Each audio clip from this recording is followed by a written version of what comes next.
ಸದನದಲ್ಲಿ ಯತ್ನಾಳ್ ಮತ್ತು ಅಶೋಕ್ ಅಶ್ವಥ್ ನಾರಾಯಣ್ಗೆ ಕ್ಲಾಸ್ ತೆಗೆದುಕೊಂಡಿದ್ದಾರೆ.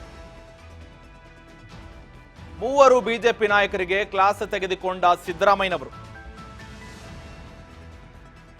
ಈಗ ತಮ್ಮ ಮಾತಿಗೆ ಅಡ್ಡಿಪಡಿಸ್ತಾ ಇದ್ದ ಯತ್ನಾಳ್ ಮತ್ತು ಅಶೋಕ್ ಮೇಲೆ ಸಿಎಂ ಗರಂ ಆಗಿದ್ದಾರೆ. ಯತ್ನಾಳ್ ಮತ್ತು ಅಶೋಕ್ಗೆ ಕಾಲೆಳೆದಿದ್ದಾರೆ ಸಿಎಂ ಸಿದ್ದರಾಮಯ್ಯನವರು. ಸದನದಲ್ಲಿ ಯತ್ನಾಳ್ ನೀನು ಸೀನಿಯರ್ ಲೀಡರ್, ಮುಂದೆ ಸಿಎಂ ಆಗಬೇಕಾಗಿರೋನು ಹೀಗಂತ ಕಾಲೆಳೆದಿದ್ದಾರೆ. ಸದನದಲ್ಲಿ ಯತ್ನಾಳ್ ಮತ್ತು ಅಶೋಕ್ ಜೊತೆಗೆ ಅಶ್ವಥ್ ನಾರಾಯಣ್ಗೆ ಕ್ಲಾಸ್ ತೆಗೆದುಕೊಂಡಿದ್ದಾರೆ. ಈಗ ಮೂವರು ಕೂಡ ಬಿಜೆಪಿ ನಾಯಕರಿಗೆ ಕ್ಲಾಸ್ ತೆಗೆದುಕೊಂಡಿದ್ದಾರೆ ಸಿದ್ದರಾಮಯ್ಯನವರು. ಸದನದಲ್ಲಿ ಈ ವಿಚಾರಕ್ಕೆ ಸಂಬಂಧಪಟ್ಟಂತೆ ಕ್ಲಾಸ್ ತೆಗೆದುಕೊಂಡಿದ್ದಾರೆ. ತಮ್ಮ ಮಾತಿಗೆ ಅಡ್ಡಿ ಪಡಿಸ್ತಾ ಇದ್ರು ಸಿಎಂ ಮಾತಿಗೆ, ಆ ವಿಚಾರಕ್ಕೆ ಸಂಬಂಧಪಟ್ಟಂತೆ ಕ್ಲಾಸ್ ತೆಗೆದುಕೊಂಡಿದ್ದಾರೆ.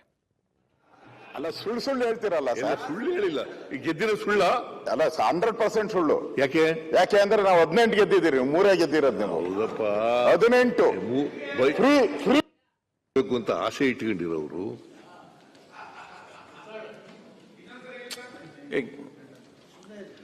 ಮಧ್ಯ ಹೇಳೋಗಿಲ್ಲ.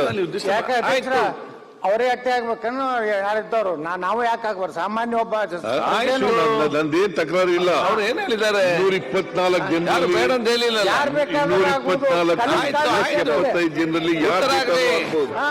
ಬಾಬಾ ಯಾರು ಬೇಕಾದ್ರೂ ಆಗ್ಬೋದು. ಸಂವಿಧಾನದಾಗ ಯಾರು ಬೇಕಾದ್ರೂ ಅಧಿಕಾರ ಇದೆ.